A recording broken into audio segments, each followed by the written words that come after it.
especially when we consider that for the subsequent linguistic, social, political, philosophical, and theological history of Christianity, even up until the present, these parent languages and their offspring have been and still are the most influential in establishing what has come to be the common and accepted meanings globally in both technical, theological, and ordinary colloquial discourse. The two most important ancient Greek terms to consider here, both of which were in long use before Christianity, are prosōpon and hypostasis. Prosōpon meant face or mask, retaining basically the same meaning when later translated into Latin as persona. Hypostasis meant something akin to solid reality, what we might call today objective or concrete reality. Aristotle used it to oppose the notion of illusion. It was translated into Latin as substantia, or substance, and used primarily by Christian writers before the 4th century to mean substantial reality, or even being, though the Greek word for being, ousia, from the Greek verb to be, was translated into Latin as essentia, or essence. With the rise of Christianity among those fluent in Latin and or Greek, and conversant in Greek philosophy, the meaning of these terms gradually underwent development. But it is not until the early 4th century, when Christianity had become a tolerated religion in the Roman Empire, and especially in the late 4th century, when Christianity had become the official religion of the empire, that the most significant linguistic and philosophical developments take place. The specific context is the Ecumenical Council, which for the first time in Christianity provided a platform for not only patriarchs and theologians of the major Christian urban centers to discuss important theological questions, but because supported and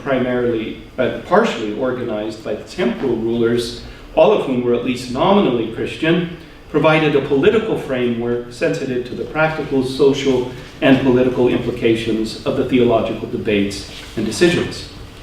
The first 4 ecumenical councils are the most relevant for our purposes. The Council of Nicaea in 325, Constantinople in 381, Council of Ephesus in 431, and Council of Chalcedon 20 years later in 451. In general, the first 2 in the 4th century evolved around Trinitarian disputes and controversies, while the 5th century councils were preoccupied mostly with the related Christological debates. Christian philosophers and theologians were compelled to play sophisticated games on this rich Greek linguistic apparatus as they struggled to give expression to the central Trinitarian and Christological mysteries of the Christian faith. Their efforts at sorting out and defining these concepts and terms was to influence the history of theology and metaphysics in unparalleled ways. When the dust settled some 7 decades later, hypostasis had come to mean individual reality, or more significantly, person par excellence, whereas prosōpon in the Latin cognate persona came to refer more to the character of a person,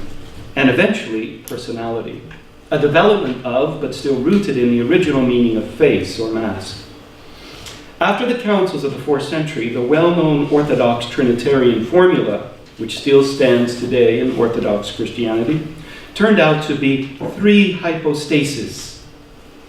and 1 ousia, 1 substance, or 3 whos, equally and totally possessing 1 what, an infinite and eternal exchange of unbounded knowledge and ecstatic love among 3 divine persons. The theological tendency to use the Greek term prosōpon, or the Latin persona, to describe the divine persons of the Holy Trinity was eventually described as modalism or monarchianism and defined as heresy, since this would deny that there were 3 real distinct persons of the Trinity, claiming rather that there were merely 3 masks or modes of 1 individual person with 1 nature. Such a teaching precluded any community within the inner life of the divine being, which according to the early fathers of the Church was the ultimate and defining Christian mystery, something new in the history of revelation, and that which establishes the essential foundation for all Christian theological thought and life. Similarly, After the Christological councils of the 5th century, the orthodox doctrine of the hypostatic union was to lay the fundamental theological foundation for all subsequent development in Christology. It stated that two different natures or substances, divine and human, were profoundly and forever united in the one divine hypostasis of Christ, one divine person of Christ. To put it another way, if in the Holy Trinity, three whos possessed one what, three divine persons, each equally and totally possessed the numerically one and same divine nature or substance, then in Christ, one who possessed two whats, one divine person possessed two natures, a divine nature and a human nature. Looking back today from our secular and post-secular worldviews, perhaps we are apt to interpret these theological disputes either as pedantic hair-splitting among elitist, eccentric theologians, or linguistic manipulation by powerful politicians for political gain, or some combination of both. Admittedly, there may be some truth to such assessment, but it is hardly the case that this is ultimately what was at play during these epic meetings. For one thing, almost everyone then, emperors, popes, princes, and just ordinary people, regardless of how deep Christianity had by then replaced the old paganism, really believed in a kind of afterlife, wherein actions on earth prepared in some way for the next life. These Trinitarian and Christological doctrines were directly related to such eschatological concerns. For instance, if Christ were not a divine person, but a mere human person, albeit a human person having a special relationship with the divine, Nestorianism, then his life, death, and resurrection could not be construed as having any supernatural or infinite efficacy. For human beings to have a chance at eternal life and salvation, Christ, on such account, at most, could be a good model or hero to imitate, but could never win or eternally effect salvation for the living, let alone for the dead. Likewise, if God were not ultimately a community of really distinct persons, knowing and loving one another infinitely and eternally, a God that freely creates human beings in his communal image and likeness, then no real authentic community could ever exist in this world or the next, and human existence would virtually lose all meaning. Different heresies brought different challenges, but at the end of the day, tough and resilient insistence on orthodoxy was ultimately motivated by very practical and real eschatological concerns that are related to, and perhaps the origins of, what we today might call existential self-understanding.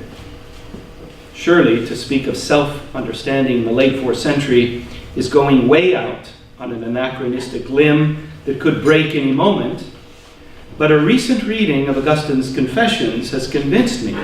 that the Confessions might very well be the very first genuine autobiography in human history, precisely because he may be the very first human being in antiquity to mean exactly what we mean today when we use the personal pronoun I.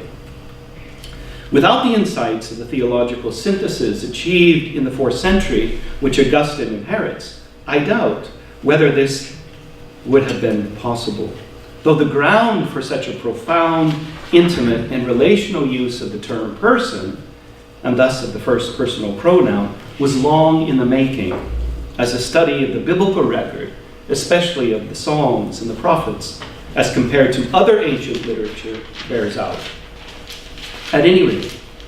by using a philosophically sophisticated Greek linguistic apparatus, Christian theologians were able to solve some doctrinal problems,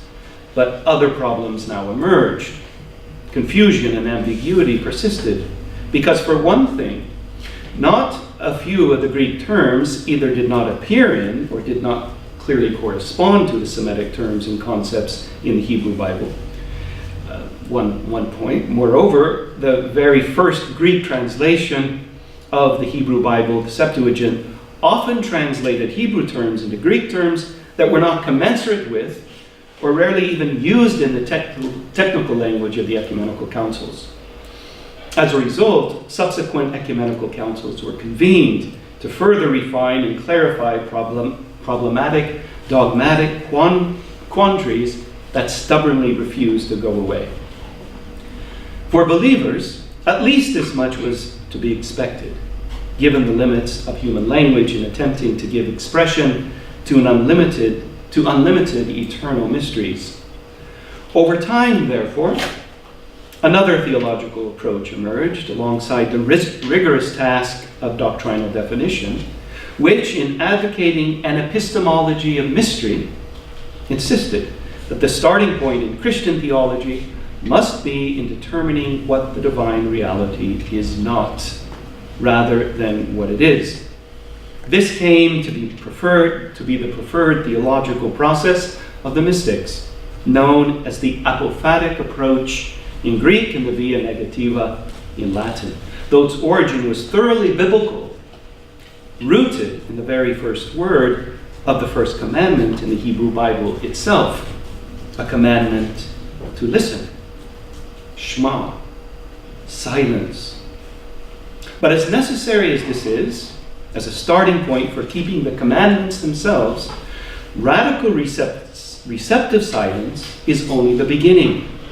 Any sustainable spirituality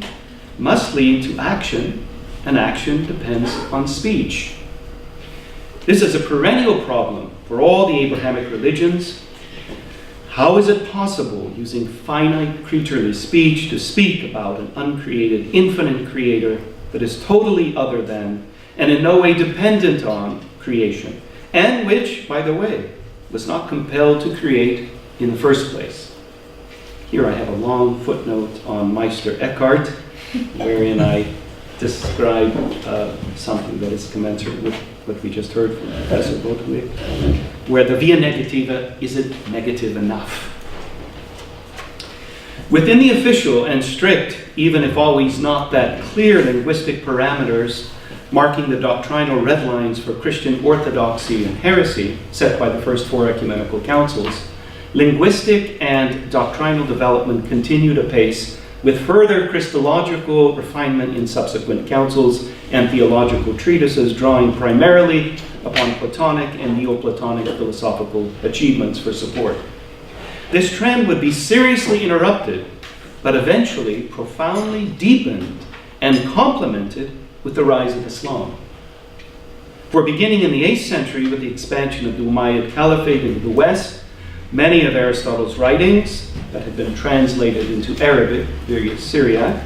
were now translated into Castilian and finally Latin, providing new opportunities for Jewish, Christian, and Muslim theologians in the West to think and write more accurately about the inscrutable mysteries of their respective faiths.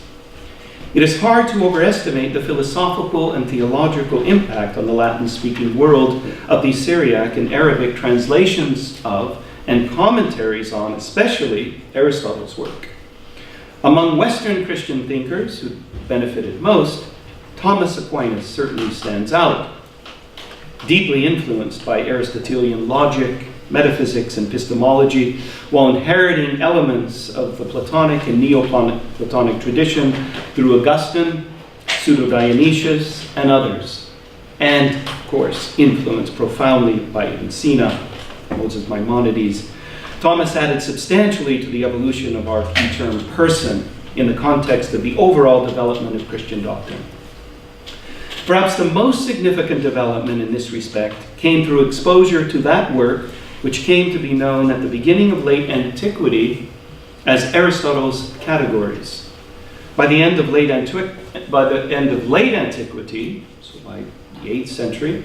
it came to be the most studied and commented upon of all Aristotelian texts, and by the time of St. Thomas in the 13th century, it was known, read, and taught more widely in Greek, Syriac, Arabic, and Latin than probably any other Aristotelian work. In this Herculean attempt to classify and describe literally everything that exists, Aristotle presents his famous 10 categories, the third of which, namely relation, is most noteworthy for our purposes. In short, the concept of a divine person, hypostasis, was reflected upon anew in the light of the concept, was reflected upon anew in the light of the rich Aristotelian category of relation, thereby deepening and enriching the general concept of person in unprecedented ways. To be sure, Eastern Christian theologians had undertaken similar reflections long before Aquinas, as they were responsible for some of the first translations of the categories into Syriac. But direct access to Aristotle in Thomas's own language, coupled with the insights he inherited from the Greek and Syriac fathers, as well as from the elaborate commentaries on the categories by Muslim philosophers and theologians, now also available in Latin, enabled Thomas to work out an elaborate and somewhat new metaphysical doctrine of analogy, in which he could present the orthodox Trinitarian and Christological doctrines in novel and more intelligible ways. Even after the authoritative theological clarifications of the 4th and 5th centuries, a key lingering problem for Trinitarian doctrine revolved around more intelligibly accounting for the real distinction among the divine persons, each of whom were said to totally and equally possess the one and same divine nature. In Christology, a related persistent central difficulty concerned how the divine person of the Logos could totally take on and identify with human nature without also becoming a human person. Thomas's metaphysical application of the category of relation in the context of his analogia entis, analogy of being doctrine, shed new light on these mysteries of the Christian faith by suggesting that the category of relation could help to explain how the real distinction among the divine persons resides in the relationship of each to the others, and how the term person or hypostasis helps to describe the real rather than the mere virtual distinction among the divine persons.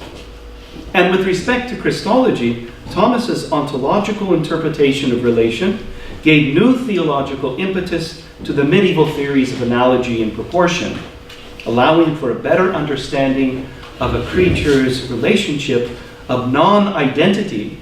to its contingent being in the light of God's relationship of identity to his absolute being. Thomas's insights are anticipated by the early Syriac and Arabic translations and commentaries, the entire transmission process of which provides the ground for Thomas's predilection to bring out the metaphysical texture of the categories. If we look, for instance, at one of the earliest Arabic translations of Aristotle's category of relation, which in Greek means literally towards something, pro ti, we find the rich Arabic word al-mudaf, coming from the verbal root dafa, which literally means to add or to connect or to bring in relation to, but also means to be in relation with someone. In fact, to receive someone as a guest into one's home, which conjures up all of the personal intimacy associated with ancient Semitic notions of hospitality as a sacred category, stretching all the way back to Abraham's hospitable welcome of his 3 mysterious guests. As far as we know, the translator worked from a very early Greek manuscript, but with one of the very first Syriac translations at his side. Some contemporary experts specializing in Greek logic reject such interpretations and argue that this section of the categories is clearly a technical treatment of the role of relational predicates in Aristotelian logic and nothing else. Such a view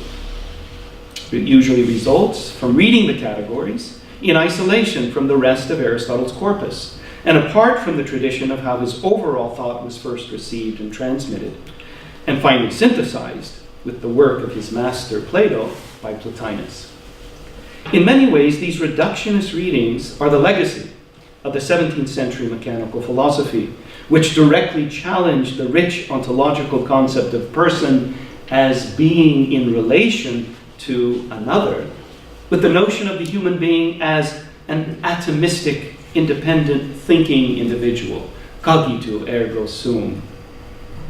This Cartesian experiment, in fact, seems to be the beginning of the eventual emancipation of the concept of person from theological and philosophical discourse and categories, resulting in a shift from the rich and hard-earned unearthing of individuality to an impoverished reductionist ideology of individualism, which parasitically fed upon the discovery of personal uniqueness and partially eclipsed the comprehension of the essential relational qualities of the concept of the person, which had been in the making for thousands and thousands of years. And although individualism is still alive and well today, especially in its economic clothing, otherwise known as unbridled consumer capitalism, it did not take long before the 17th century mechanical philosophy upon which it was based was so severely challenged by late 19th and early 20th century philosophical movements, primarily existentialism and phenomenology, that the richer relational notion of person made a formidable comeback in what finally came to be known in the 1930s in Europe as philosophical personalism. But we should not be too hard on Descartes, since although his dualistic philosophy gave birth in various ways to individualism and radical idealism, both of which undermine genuine individuality and a relational understanding of the concept of person,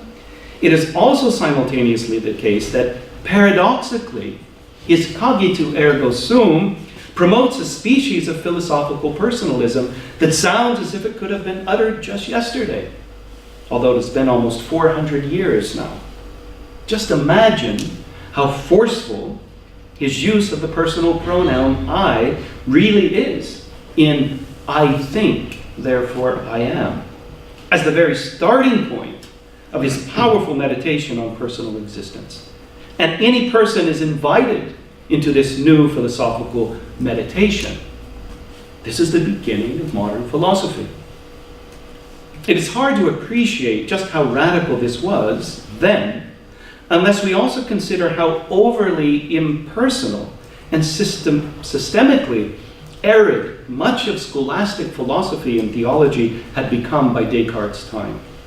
A far cry from the vibrant and novel synthesis bequeathed to scholastic philosophy and theology some 4 centuries earlier by St. Thomas's fresh synthesis of the new Aristotelian ideas coming from the East with Platonic, patristic, biblical, and ecclesial doctrines and speculations. At one level, then, Descartes introduces the dynamic notion of person, which he had inherited from his own Catholic intellectual tradition, but at the same time scatters the seeds for what nearly becomes its ultimate demise. Blaise Pascal, too, could be mentioned here as a contemporary of Descartes in France, who, like him, simultaneously both promotes and, because of his Jansenist views of human nature, undermines the growing personal existentialist consciousness among many intellectuals in Europe at the time. And something similar could be said perhaps of the French Catholic theologian, priest, and philosopher of the same period, Nicolas Malebranche, whose treatise on ethics, as a fruit of his attempted synthesis of Descartes and St. Augustine, also paradoxically promoted and challenged the radically relational idea of the human person. The story of the evolution of the concept of person in European Christianity becomes increasingly complex and even more convoluted as we move into the 18th century. Not only because of the paradoxical ideas in the previous century put forth by Descartes, Pascal, Malebranche, and we could throw in Rousseau there too, but primarily due to the growing separation between Christian philosophy and Christian theology on the one hand, and of both philosophy and theology from all the other branches of knowledge on the other. Great philosophers, such as Leibniz and Kant, who as believing Christians still do metaphysics and thus dabble in Christian theology, each did their part in paving the way for what was fast becoming not only a mere trend or movement in anthropology, but a full-blown philosophy of personalism in its own right, which, although lacking a neat and tight system, gained significant momentum in subsequent centuries. In the 19th century, Goethe, Kierkegaard, Marx, Nietzsche, Newman, and Schelling all deserve special mention for continuing, though in immensely dissimilar ways and for vastly dissimilar reasons, this paving process leading to philosophical personalism par excellence in the 20th century. What all these thinkers hold in common is their passionate aversion to the many facets of dehumanization and impersonalization, which they trace back in part to Cartesianism, but mostly to Hegel's idealism. But no one work in the 19th century was as influential in overcoming radical idealism and pointing the way towards Christian personalism as Friedrich Schelling's 1809 treatise, Philosophical Investigations into the Essence of Human Freedom, though its momentous importance was not duly recognized for at least a century. In fact, if Martin Heidegger works play a role in the story I am trying to tell regarding the meaning and evolution of the concept of person in Christianity, perhaps his greatest contribution comes by way of calling attention to the unequaled brilliance of Schelling's treatise, though I do not think he really did it justice. Regardless of whether Schelling slips into yet another species of the Hegelian idealism he's so bent on overcoming, and irrespective of how he seems to invent new and improved forms of both Nestorianism and Monophysitism in Christology simultaneously, it cannot be denied that he forces all discussion of human personhood and personality to take seriously once again, since it had been lost, as a starting point in the anthropological discussion, the nature and freedom of the divine persons. Considering the incredibly complex and paradoxical nature of the 19th century intellectual scene, it is no wonder that although by the early part of the 20th century there is a clearly recognizable philosophical personalism, there are also fairly diverse strands and almost contradictory expressions. But there are a number of core thinkers who best embody what I would call normative Christian personalism, and without whom it could not have persisted as forcefully as it has, even up until the present day. I only mention, of course, the influential Christian thinkers, since this is a paper on the concept of person in Christianity, though the work, certainly, of the Jewish philosopher Martin Buber lent incredible energy to the movement as a whole. And something similar can be said for the remarkably gifted and prophetic Muslim thinker Muhammad Lahbabi of Morocco, though the influence of his work on the overall movement of personalism is not as substantive, or at least not as well verified. At any rate, without the students of Edmund Husserl, Max Scheler, Edith Stein, Roman Ingarden, Dietrich von Hildebrand,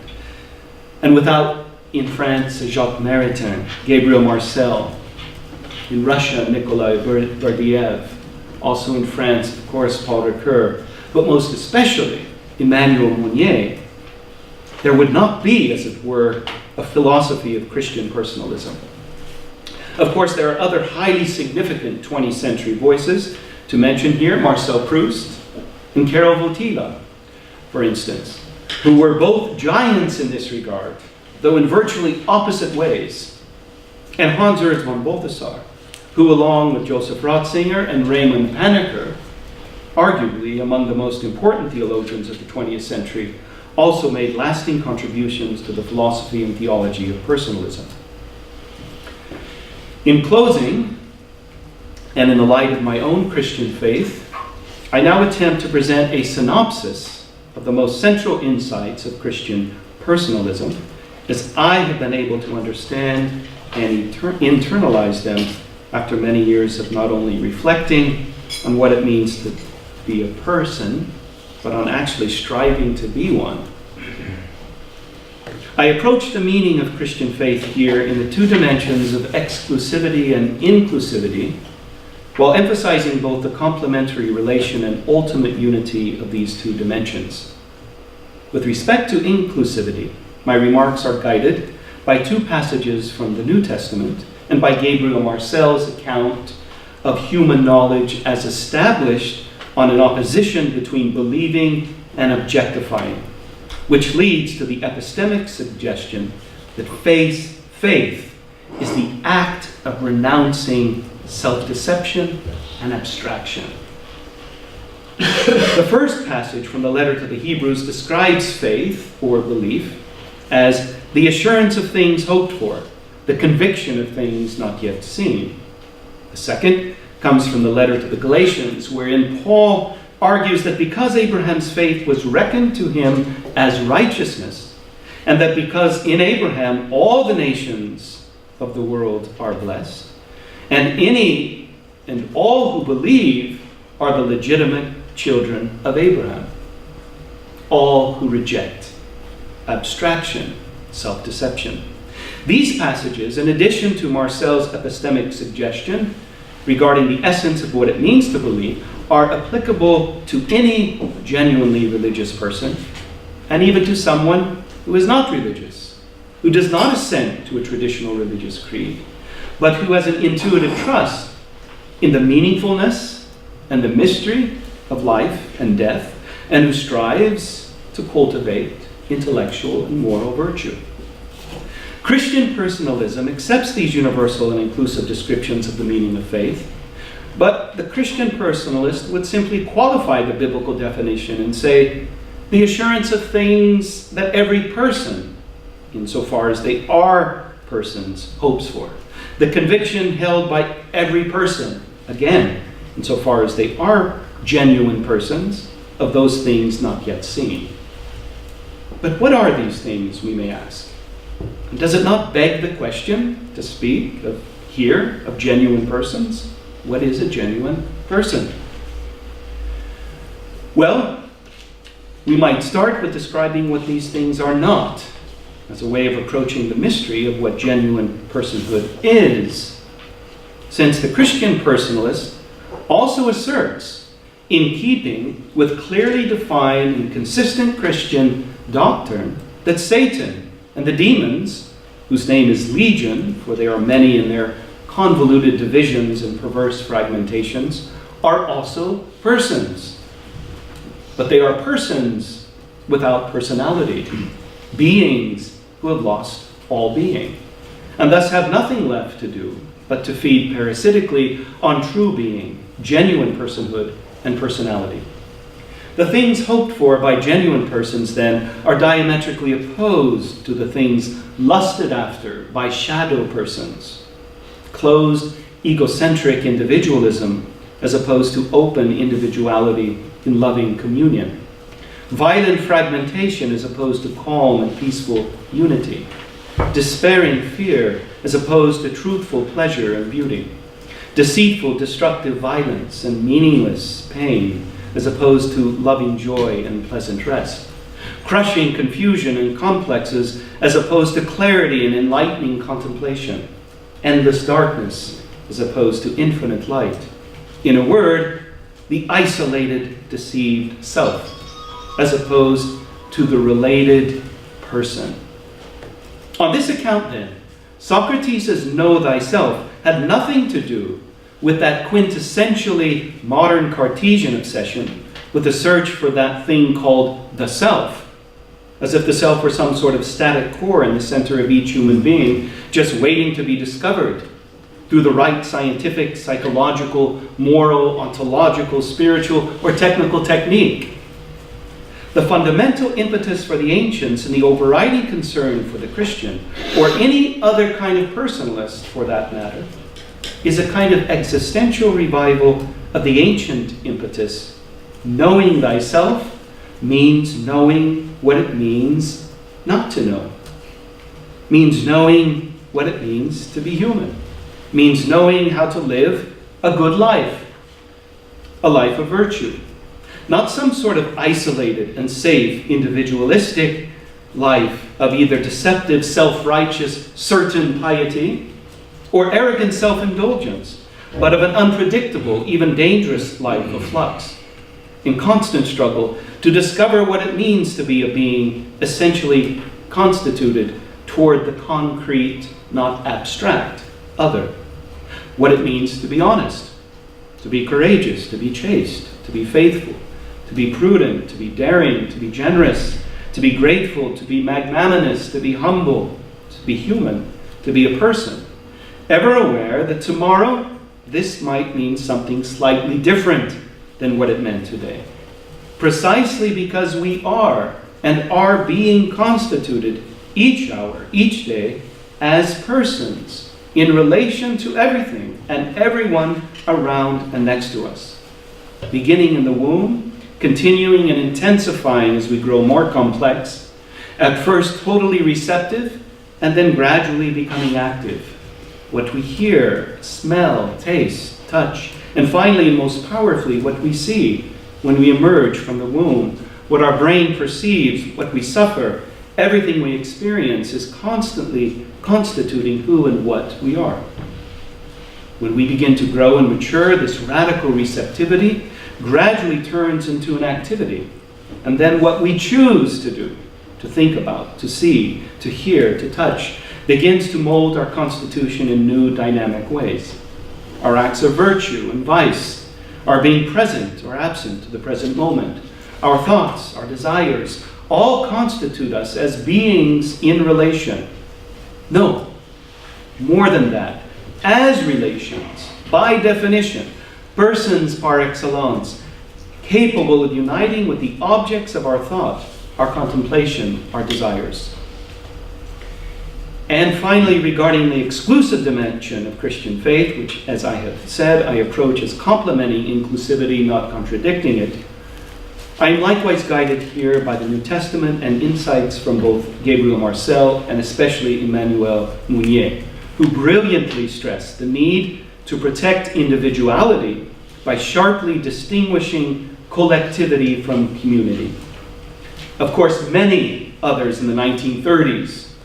were warning against the evils of impersonal totalitarianism. But the Christian personalists had critiqued collectivism by juxtaposing it to a metaphysical community, to be sure, for the Christian, to the greatest and central mystery of Christianity, to the mystery of the loving communion enjoyed by the persons of the Holy Trinity, one of which was believed to reveal and communicate his divine presence to all of humanity by becoming man through a woman. In his time, Mounier attempted to show how these two central mysteries of Christianity deepen the belief in the unique and personal individuality of every human being without falling into the deadly pit of individualism. Thus, in spite of how much Christian personalism has in common with other kinds of personalism, it is forever rooted in and distinguished by the central Christian mysteries of the Holy Trinity and the Incarnation, which inevitably entail a kind of exclusivity, but not one that necessarily excludes the non-Christian or the non-believer. It cannot, because it is grounded in the belief that there is only one God, creator of all, who calls through his word each and every person into intimate relationship. Paul's famous expression, "I have fought the good fight," is interpreted by Christian personalism as Paul responding to this concrete call to renounce abstract impersonalism and fight the fight of becoming a person, a personality,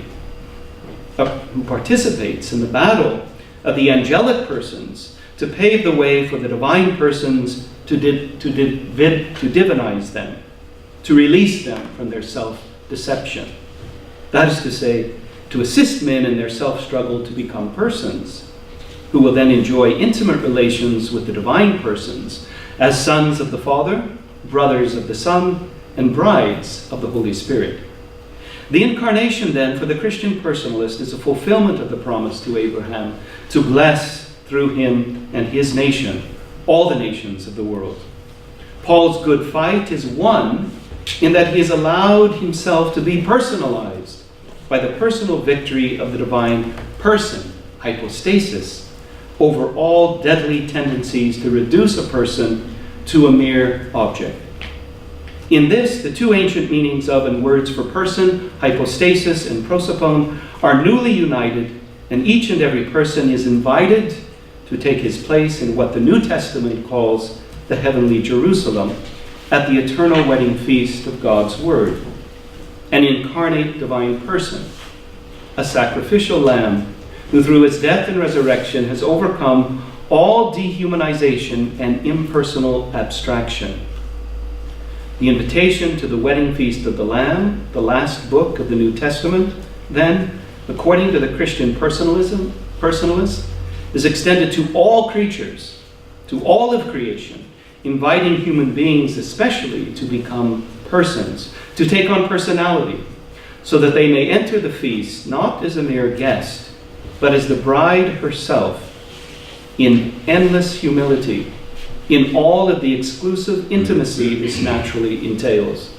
and where the joyful wedding song is sung eternally, but not as cogitu ergo sum, I think, therefore I am, but as I am loved, therefore I exist. I love, therefore I continue to exist. Thank you.